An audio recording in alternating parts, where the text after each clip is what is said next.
Mas Waalaikumsalam. Rizky Setiawan. Kabar sehat?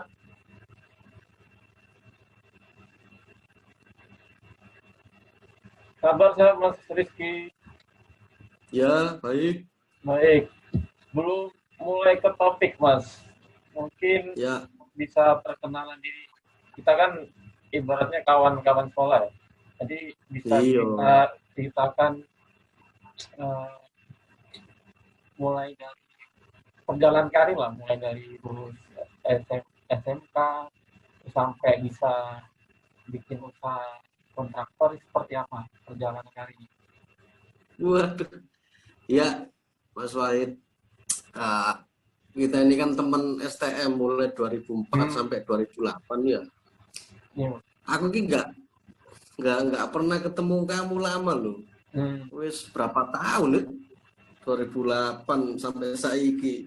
Aku 12 kita tahun. cuma ketemu nih, ketemu di grup Ya. WA sing isine bahas-bahas politik. Hmm. Gak jelas betul. Jadi Iya. total berapa perusahaan sebelum akhirnya buka usaha sendiri, Mas Rizky?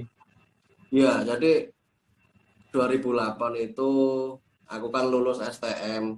Lulus STM aku ikut perusahaan Subkon ya, CV. Hmm. DE lebih ke pecasting kayak gitu. Itu hampir 1 tahun lah di situ, 2008. 2008, habis itu 2009, aku ke Kalimantan, ke Bontang, ikut Pak Hmm. Deku. Sampai tahun Hampir 1 tahun. sampai Itu tahun. pulang, pulang habis itu aku ikut Tata. Tata. Ikut Tata BUMN kan? Mulia Nusantara Indah. BUMN bukan Ya. tuh ya? Apa? BUMN Bukan, bukan itu? bukan, dia Bukan. murni swasta. Oh, Bukan, siap. murni swasta. Hmm. Jadi ikut Tata mulai 2010 sampai 2015 aku resign gitu Mas Hmm. beritanya. Lanjut ke, Resign terus aku coba-coba jalan sendiri, ya wis sampai sekarang gitu. jadi start untuk bikin usaha sendiri per tahun berapa itu? Gimana? Jadi start untuk usaha sendiri, buka kontraktor sendiri itu per tahun berapa? Aku semenjak keluar dari Tata 2015, jadi aku kerja 2015. sendiri. 15 2016 itu gerilya lah kayak gitu sampai sekarang. Terus untuk mendirikan CV ku meskipun CV kecil-kecil gitu ya di 2018 baru Hmm. aku punya legalitas kayak gitu. Jadi progresnya dari 2015 sampai 2020 terus tumbuh ya, Mas Rizky? Ya, dengan pokoknya ngikutin alur aja Mas. Ya. Sampai akhirnya bisa kebeli mobil itu tahun keberapa itu Mas Rizky? Dari usaha kerasnya itu. Aku beli mobil dari penghasilanku sendiri, dari usahaku sendiri itu 2019 Mas. Barusan aja. Oh, baru 2 tahun. Ya, ini mobil pertamaku. Kalau sebelum-sebelumnya aku pakai punya istilahnya orang tua atau mertua seperti itu. Hmm. Nah, menarik Mas. Ini kan mobil pertama dan mobilnya mobil Cina gitu. Tapi sebelum Betul. pakai mobil Cina, pengalaman sebelumnya terbiasa pakai mobil apa? Entah itu dari kantor atau dari mertuanya. Ah, ah, ah, ah, ah. Jadi awalnya itu Mas, saya bisa mengendarai mobil itu mulai 2013. Tuh di proyek itu kan perlu ngelangsir kayak gitu ya. Hmm.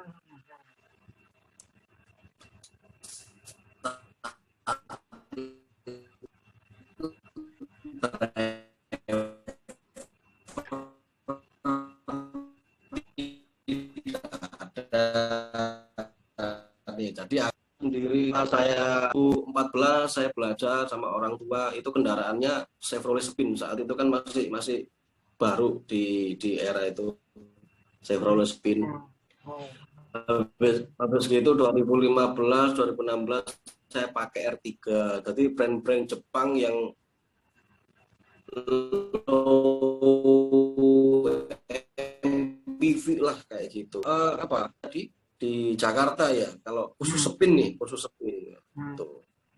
Nah, setelah berjalannya waktu saya coba untuk pilih kendaraan pribadi saya sendiri. Akhirnya 2019 saya memilih DFSK Glory 580 1.57 manual.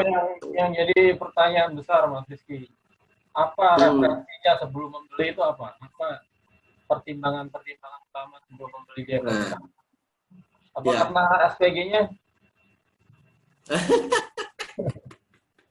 Jadi gini Mas Wahid, kalau saya memilih kendaraan itu seperti kayak soulmate ya. Jadi ya.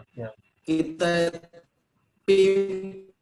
pilihan kita gitu loh. Jadi atau sih pasangan hidup kita setiap hari. Tapi kalau kendaraan itu sama saja sebetulnya. Itu pilihan kita. Itu kita istilahnya ya amit naikin setiap hari, kita jalan setiap hari bersama dia kayak gitu kan. Nah, kenapa saya pakai Glory gitu loh. Awalnya itu Mas, ini jujur ya, saya itu tidak mengarah ke brand China.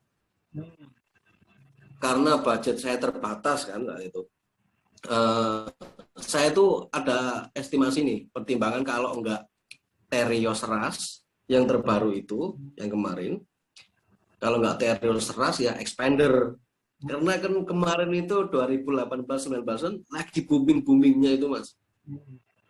Nah, ketika aku bermain di Ciputra World, di situ kan ada pameran otomotif semua brand gitu. Awalnya saya itu mengarah ke brand Jepang itu tadi yang saya bidik itu.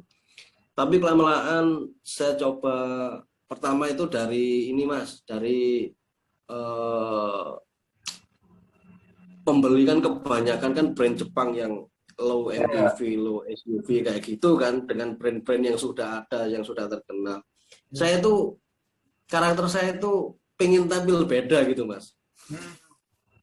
Pengen tampil beda. Jadi ketika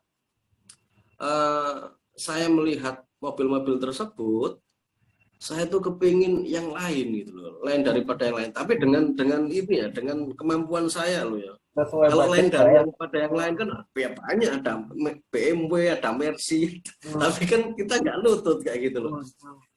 Akhirnya itu sebenarnya saya sudah mau ambil brand dari Jepang tersebut. Nah, tapi saya kan pas jalan sama istri saya tuh. Jadi istri saya jalan-jalan, Pak, iki kok ono mobil baru, iki mobil apa iki? Nah, saya lihat geser gitu Mas. Saya lihat geser, akhirnya bagus juga ya gitu loh. Jadi mulai dari interiornya, terus fasilitas di dalamnya kayak gitu Mas. Jadi ada sunroof dan lain-lain itu dengan budget segitu. Kalau brand Jepang nggak ada kayak gitu. Jadi ini aku selisih dengan mungkin pilihan utama tadi Toyota Rush itu berapa persen Mas Rizky, atau mungkin bisa sebutkan angkanya? Awalnya saya tuh sudah mantep Mas, sudah 90-100% sampai salesnya itu setiap hari kontak kayak gitu, kontak terus. Itu di situ kan, jadi di pameran itu saya tuh langsung pikirannya itu langsung pecah gitu loh, nggak bisa fokus kayak kemarin gitu. Jadi akhirnya saya tampung semuanya, terus habis gitu saya pikirkan di rumah. Seperti tadi di dalam pameran tersebut saya nggak langsung istilahnya langsung beli gitu, enggak. Saya cari referensi dulu. Ketika di rumah 1 hari, 2 hari, 3 hari itu baru saya memutuskan kita berembuk dengan istri kayak gitu. Akhirnya ya sudah, saya jatuh ke DFSK seperti itu.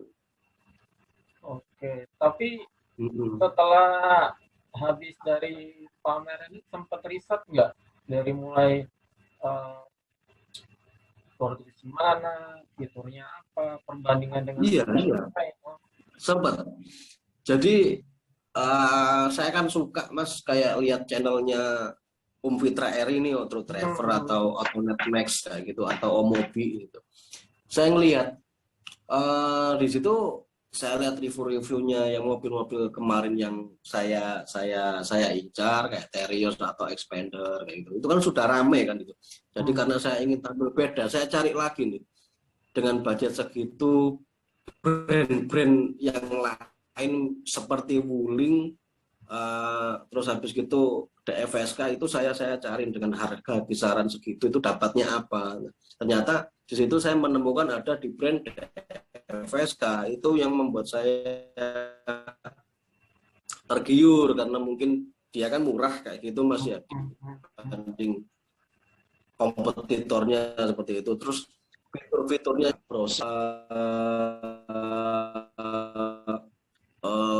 saya browsing terus saya cari reviewnya memang ya akhirnya saya udah sama istri yuk kita ke DFSK. Kebetulan rumah saya kemarin kan di daerah Jojoran Mas, saya jadi yang paling dekat itu DFSK ada di Jalan Arif Rasman Hakim, jadi kita langsung ke sana, kita ngelihat langsung mobilnya, ya sudah akhirnya saya belinya di sana dengan sudah konsekuensi ya. Jadi saya sudah berpikir kalau mobil Cina itu bagaimana, kalau mobil Jepang bagaimana. Saya berpikir mobil Cina seperti ini, bla bla bla bla. Ya udah, kalau saya mantep, saya lanjut seperti itu. Tapi sebelum memutuskan untuk pilihan antara Toyota dan DFSK Glory ya Mas, itu emang sasaran emang untuk pilihan untuk jenis SUV ya? Iya, saya tuh kebetulan suka yang SUV gitu Mas. Jadi kalau apa ya lebih laki gitu ya. Nah, soalnya gini Mas, memang kalau saya ngelihat mobil DFSK itu secara tampilan, secara dalam maupun luar itu keren. Ya keren karena dia memang menyajikan itu yang value for money lah, yang bagus, yang logis seperti itu. Itu kelebihannya ya, kelebihannya. Makanya kenapa saya memilih itu karena saya kan pertimbangan dengan istri, wanita ya, cewek gitu, wanita lah. Wanita itu pasti berpikirnya tentang hanya keindahan, dia nggak memikir mesinnya bagaimana, dia nggak memikir brandnya apa, tapi biasanya cewek itu sukanya yang keindahan. Jadi kalau dia masuk ke dalam mobil, terus ngelihat sunroof, ngelihat head unit yang besar, ya kan, terus misalkan jok kulit, itu kan merasa nyaman. Nah, dia, karena saya nurutin sang istri, nah, kita berdiskusi, ya udah, akhirnya saya pilih itu. Itu kalau dari segi keindahan, istilahnya eksterior atau interior seperti itu. Dan mungkin juga kebutuhan mobilitas juga Mas Rizky, karena kan juga sering keluar kota atau gimana tuh? Ya, kalau saya bicara kelebihan dan kekurangan, Mas. Jadi mobil yang saya pilih ini Glory 580 selain desain dan interior gitu bagus ya menurut saya. Tapi juga mempunyai kekurangan. Kekurangannya apa? Kekurangannya satu itu di bahan bakar.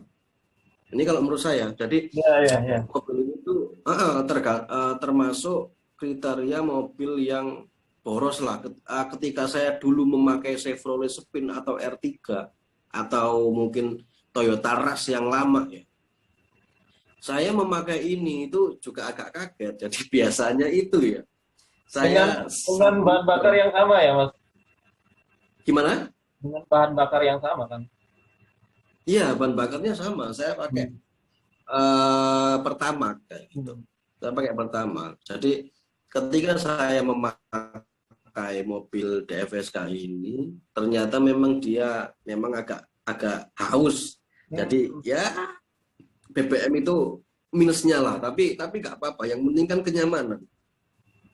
Jadi Betul. gambarannya mungkin kalau memang disampaikan agak sedikit boros itu mungkin 1 liter berapa kilometer kalau pengalaman dari Mas Rifki? Kalau di Glory Mas itu nggak ada panduan 1 liternya berapa kilo ya. Kalau mungkin di mobil yang lain mungkin ada, tapi ini memang kenapa saya juga nggak tahu fitur itu nggak dimunculkan, atau mungkin saya yang kurang jeli atau gimana ya. Tapi kalau saya kalkulasi, saya di tol karena saya sering ngetol luar kota itu 1 liter bisa 10,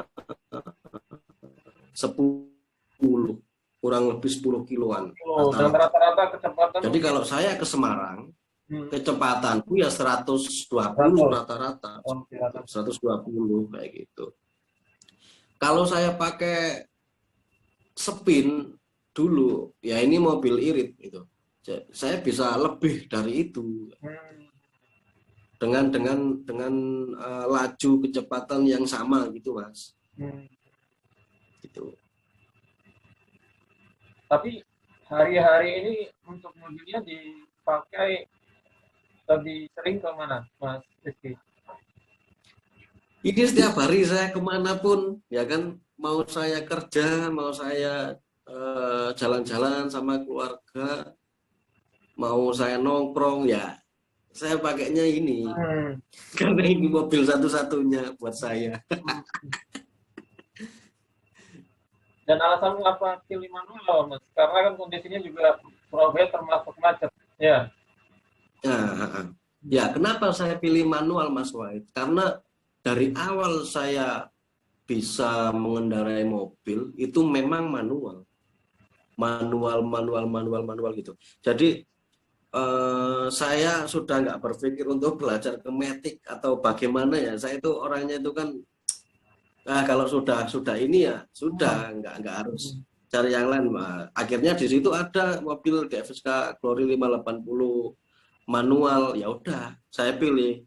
Jadi saya itu juga gini, Mas. Pertimbangan saya, jadi ada mobil dengan budget yang murah, ya kan, value for money. Tapi kalau biasanya mobil Jepang itu kan kalau manual tipe terendah gitu, Mas. Pasti mau sampean pakai expander nih, mungkin tipe manualnya itu di Exit atau GLS atau GLX yang bawah, begitu pun juga yang lain gitu. Tapi di Glory ini dia itu menyajikan tipe yang tertinggi tapi dengan transmisi manual kayak gitu. Jadi kita nggak kepotong fitur, nggak kepotong apa, cuman beda transmisinya aja. Dan kebetulan saya cuma itu bisa aku tuh cuman manual saat itu gitu. Jadi akhirnya pilih yang manual ini. Kalau masalah macet, kalau masalah macet apa itu memang konsekuensi, Mas. Jadi itu resikonya kalau kita pilih mobil manual. Tapi setidaknya gini, kalau mobil manual itu mobil yang ikut kita. Ini kalau saya, Mas, ya, mobil yang ikut kita. Jadi kita mau bejek kemana, kita mau masukkan, kita mau feeling bagaimana, itu mobil yang ikut kita. Tapi kalau Matic, kita yang ikut mobil. Seperti itu. Jadi sensasi untuk berkendaranya lebih leluasa kalau Iya, kalau menurut saya sih, kalau menurut saya sensasinya itu beda, Mas Wahid. Ketika kita pakai mobil manual atau Matic, kecuali kalau mobil yang Matic yang memang benar-benar dia kenceng sport car atau itu beda lagi. Tapi kalau untuk SUV ya kan, jadi kita itu bisa tahu, bisa mengoperasionalkan kapan kita saatnya akselerasi, kapan kita mau ngapain aja lah pakai mobil manual. Itu menurut saya sih oke kayak gitu. Oke.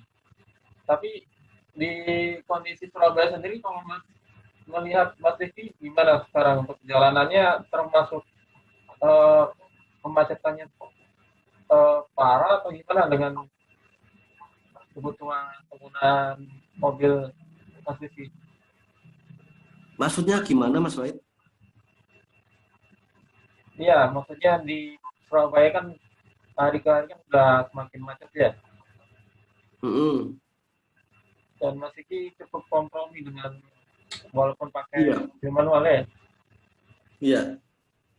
Jadi ya kembali lagi itu sudah konsekuensi saya secara pribadi, Mas, karena saya memang fail-nya memang di mobil manual. Tapi saya nggak memungkiri suatu saat kan sudah banyak mobil matic. Ketika mungkin nanti saya memiliki kendaraan lagi mungkin bisa ke matic. Tapi untuk saat ini saya lebih suka yang manual itu. Jadi kalau katakan di Surabaya maupun di Jakarta atau di tempat-tempat macet gitu, itu memang kita tuh capek, capek banget kita injak kopling setiap hari gitu. Tapi setidaknya itulah yang mengasihkan kayak gitu bagi saya gitu, Mas.